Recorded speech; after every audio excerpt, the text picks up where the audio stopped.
आप सभी भक्तों को राधे राधे, जय श्री कृष्णा। रोजाना ऐसी और भी श्रीमद् भगवद गीता की वीडियोस देखने के लिए सब्सक्राइब करें हमारे चैनल श्री गौरी गिरधर को।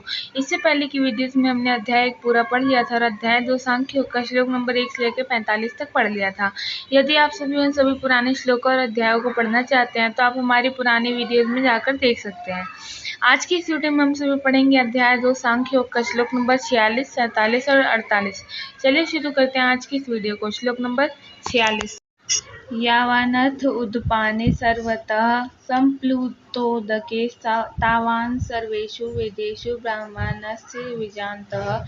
इस श्लोक का अर्थ है, सब ओर से परिपूर्ण जल राशि के होने पर मनुष्य का छोटे जलाशय में जितना प्रयोग रहता है, आत्मज्ञानी ब्राह्मण का सभी वेदों में उतना ही प्रयोजन रहता है। इस श्लोक की व्याख्या होगी। जल राशि का जो सुंदर दृष्टांत यहाँ दिया गया है वह जल संदर्भ को देखते हुए अत्यंत समीचीन है। भीषण गर्मियों के दिनों में सरिताओं नदियों के सूख जाने पर आसपास के किसी कुएं से ही जल लेने लोगों को जाना पड़ता है। यद्यपि पैरों के नीचे पृथ्वी के गर्भ में जल स्रोत रहता है, परंतु वह उपयोग के लिए उपलब्ध नहीं होता। वर्षा ऋतु में सर्वत्र नदियों में बाढ़ आने पर छोटे छोटे जलाशय उसी में समा जाते हैं और तब उनका अलग से न अस्तित्व होता है और न प्रयोजन। उसी प्रकार जब तक मनुष्य अपने आनंद स्वरूप को पहचानता नहीं, तब तक मोहवश विषयों में ही वह सुख खोजता रहता है। उस समय वेद अर्थात कर्म कांड उसे अत्यंत उपयोगी प्रतीत होते हैं, क्योंकि उसमें स्वर्ग आदि सुख पाने के अनेक साधन बताए गए हैं। परंतु जब एक जिज्ञासु साधक उपनिषद प्रतिपादित आनंद स्वरूप आत्मा का उपरोक्त रूप से ज्ञान प्राप्त लेता है, तब उसे कर्मकांड में कोई प्रयोजन नहीं रह जाता। उपभोगजन्य सभी छोटे छोटे सुख उसके आनंद स्वरूप में ही समाविष्ट होते हैं। इसका अर्थ यह नहीं हुआ कि व्यास जी द्वारा यहाँ वेदों के कर्मकांड की निंदा की गई है। जो अविवेकी लोग साधन को ही साध्य समझ लेते हैं और अनंत की प्राप्ति की आशा अनित्य कर्मों के द्वारा करते हैं, गोपाल कृष्ण उनको इस प्रकार से प्रताड़ित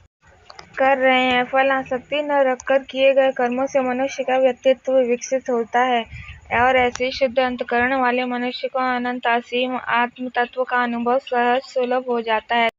तत्पश्चात उसे अनित्य सुखों का कोई आकर्षण नहीं रह जाता। वेद हमें अपने शुद्ध चैतन्य स्वरूप का बोध कराते हैं। जब तक अविद्या युक्त अहंकार का अस्तित्व है, तब तक वेदाध्ययन की आवश्यकता अपरिहार्य है। आत्मबोध के होने पर उस ज्ञानी पुरुष के कारण वेदों का भी प्रमाण सिद्ध होता है। गणित की सबसे उच्च शिक्षा प्राप्त करने पर उस व्यक्ति को पहाड़े रटने की कोई आवश्यकता नहीं रह जाती, क्योंकि उसके पूर्ण ज्ञान में उस प्रारंभिक ज्ञान का समावेश रहता है जहाँ तक तुम्हारा संबंध है। श्लोक नंबर 43। कर्मण्येवाधिकारस्ते मा फलेषु कदाचन मा कर्म फल हेतुर्भुर्मा ते संको अस्त्व कर्मणि। इस श्लोक का अर्थ होगा, कर्म करने मात्र में तुम्हारा अधिकार है, फल में कभी भी नहीं। तुम कर्म फल हेतु वाले मत होना और अकर्म में भी तुम्हारी आसक्ति न हो। इस श्लोक का व्याख्या होगा, वेद प्रतिपादित सिद्धांत के अनुसार ईश्वर अर्पण बुद्धि और निष्काम भाव से किए गए कर्म अंतकरण को शुद्ध करते हैं और आत्मबोध के पूर्व चित्त शुद्धि होना अनिवार्य है। गीता में इसी सिद्धांत की पूर्ति करते हुए विशद विवरण में वैयक्तिक और सामाजिक सभी कर्मों का समावेश कर लिया गया है, जबकि वेदों में कर्म का तात्पर्य केवल और केवल यज्ञादि धार्मिक विधियों से ही था। अपरिपक्व बुद्धि से तत्व ज्ञान जैसा गंभीर विषय समझ में नहीं आ सकता। पर्याप्त विचार किए बिना उपर्युक्त श्लोक का अर्थ असंभव ही प्रतीत होगा। अधिक से अधिक कोई यह मान लेगा कि उस काल में दरिद्र को दरिद्र ही रखने में और धनवान को उन पर अत्याचार करने की धार्मिक अनुमति श्लोक में दी गई है। केवल बौद्धिक विचार करने वाले व्यक्ति को फल आसक्ति न रखकर कर्म करने का आदर्श व्यावहारिक और असंभव प्रतीत होगा, परंतु वही व्यक्ति अध्ययन के पश्चात अपने कर्म क्षेत्र में इसका पालन करके देखे तो उसे ज्ञात होगा कि जीवन में वास्तविक सफलताओं को प्राप्त करने की यही एकमात्र कुंजी है। इसके पूर्व प्रेरणा का जीवन जीने की कला जो कर्मयोग के रूप में बताई गई थी, उसकी शिक्षा यहाँ श्री कृष्ण पूर्ण अर्जुन को दे रहे हैं। अनुचित संकल्प विकल्प जीवन के विष है। जीवन में सभी असफलताओं का मूल मन स्थिरता के अभाव में निहित है, जो सामान्यतः भविष्य में संभाव्य हानि के भय की कल्पना मात्र का परिणाम होता है। हम में अधिकांश लोग असफलता के भय से महान कार्य को अपने हाथों में लेना ही स्वीकार नहीं करते, और जो कोई थोड़े लोग ऐसा साहस करते भी हैं तो अल्पकाल के बाद निरुत्साहित होकर उस कार्य को अपूर्ण ही छोड़ देते हैं। इसका कारण एक ही है, मन की शक्ति का अपव्यय। इस अपव्यय के परिहार का एकमात्र उपाय है किसी श्रेष्ठ आदर्श के प्रति सब कर्मों का समर्पण। प्रेरणा युक्त इन कर्मों की परिसमाप्ति गौरवमयी सफलता में ही होती है। यह कर्म का सनातन नियम है। भविष्य का निर्माण सदैव वर्तमान में होता है। आगामी कल की फसल आज के जोतने और बीज बोने पर निर्भर है, किंतु भविष्य में संभावित फसल की हानि की कल्पना करके ही यदि कोई कृषक भूमि जोतने और बीजारोपण के अवसरों को वर्तमान समय में खो देता है, तो यह निश्चित है कि भविष्य में उसे कोई फसल नहीं मिलने वाली। उन्नत भविष्य के लिए वर्तमान समय का उपयोग बुद्धिमत्ता पूर्वक करना चाहिए। भूतकाल तो मृत है और भविष्य भी अनुत्पन्न। वर्तमान में कुशलता से कार्य करने पर व्यक्ति को भविष्य में किसी बड़ी सफलता की आशा नहीं करनी चाहिए।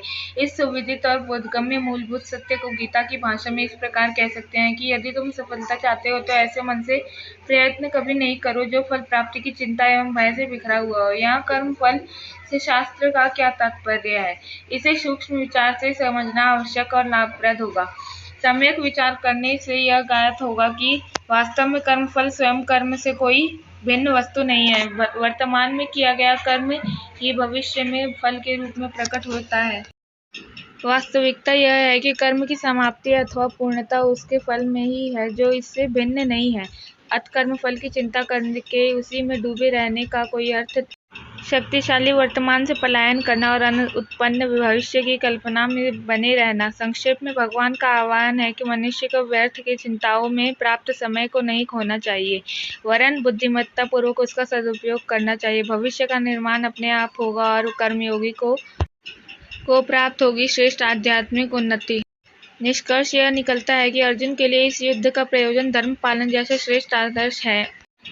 यह समझकर उसे अपनी पूरी योग्यता से कर्म में प्रवृत्त होना चाहिए। प्रेरणा युक्त कर्मों का सुफल अवश्य मिलेगा और उसके साथ ही चित्त शुद्धि के रूप में आध्यात्मिक फल भी प्राप्त होगा। एक सच्चा कर्मयोगी बनने के लिए इस श्लोक में 4 नियम बताए गए हैं, जो यह समझाता है कि कर्म करने मात्र में मेरा अधिकार है। ख कर्म फल की चिंता करने की आवश्यकता नहीं है। ग किसी कर्म विशेष के एक निश्चित फल का आग्रह या उद्देश्य मन में नहीं होना चाहिए। और घ इन सब का निष्कर्ष यह नहीं कि अकर्म में प्रीति हो, वही व्यक्ति वास्तव में कर्मयोगी है। संक्षेप में इस उपदेश का प्रयोजन मनुष्य को चिंता मुक्त बनाकर कर्म करते हुए दैवीय आनंद में निमग्न रहकर जीना सिखाना है। कर्म करना ही उसके लिए सबसे बड़ा पुरस्कार है और उपहार है।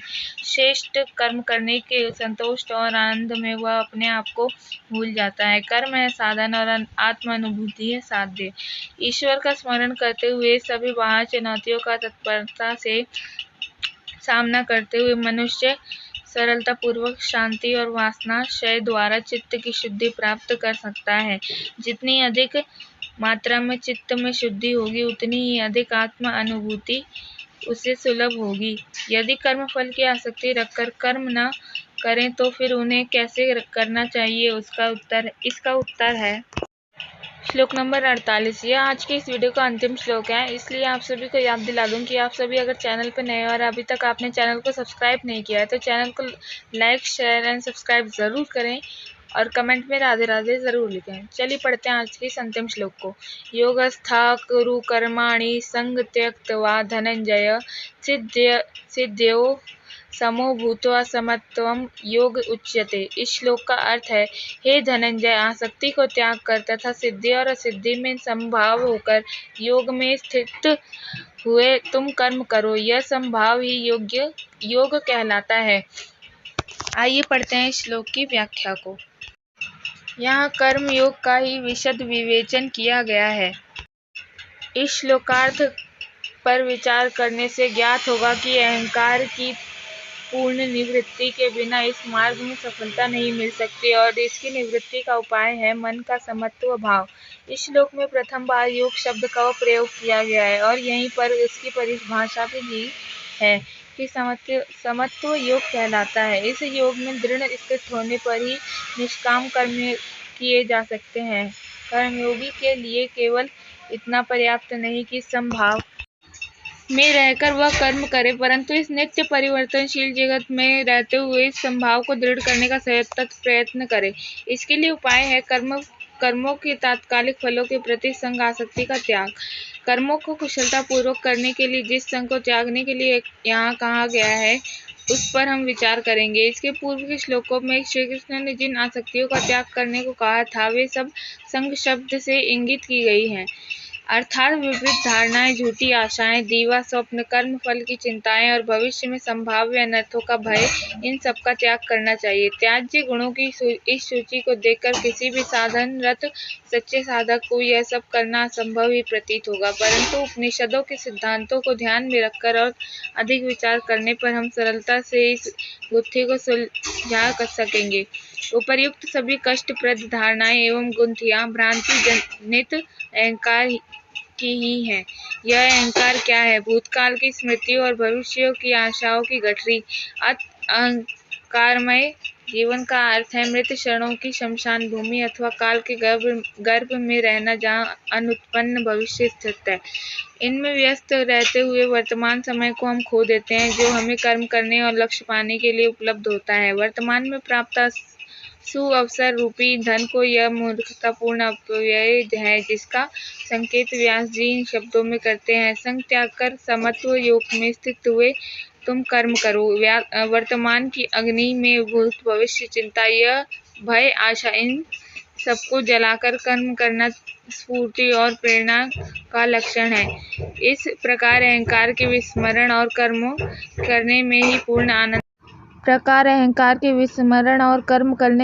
आनंद है। ऐसे कर्म का फल सदैव महान होता है। कलाकृति के निर्माण के क्षणों में अपने आप को कृति के आनंद में निमग्न होकर कार्यरत कलाकार इस तथ्य का प्रमाण है। वैसे इसे समझने के लिए कोई महान कलाकार होने की आवश्यकता नहीं है। जीवन में किसी कार्य को पूरी लगन और उत्साह से जब हम कर रहे होते हैं उस समय यदि वहाँ कोई व्यक्ति आकर खड़ा हो जाए तब भी हमें उसका भान नहीं रहता। आनंद की उस अनुभूति से नीचे अहंकार के स्तर पर उतर कर आगंतुक को उत्तर देने में ही हमें कुछ समय लग जाता है। अहंकार को भूलकर जो कार्य किए जाते हैं उनमें कर्ता को यश अथवा अपयश की कोई चिंता नहीं रहती, क्योंकि फल की चिंता का अर्थ है भविष्य की चिंता और भविष्य में रहने का अर्थ है वर्तमान को खोना। स्फूर्त जीवन का आनंद वर्तमान के प्रत्येक क्षण में निहित होता है। कहा जाता है कि प्रत्येक क्षण का आनंद स्वयं में परिपूर्ण है। अतः भगवान श्री कृष्ण अर्जुन को जीवन की सभी परिस्थितियों में समान रहते हुए कर्म करने का उपदेश देते हैं। योगस्थ होकर किए कर्मों की तुलना में अन्य कर्मों के विषय में भगवान कहते हैं। आगे भगवान ने क्या यह कहा, यह सब जानने के लिए हम सभी मिलते हैं अगली वीडियो।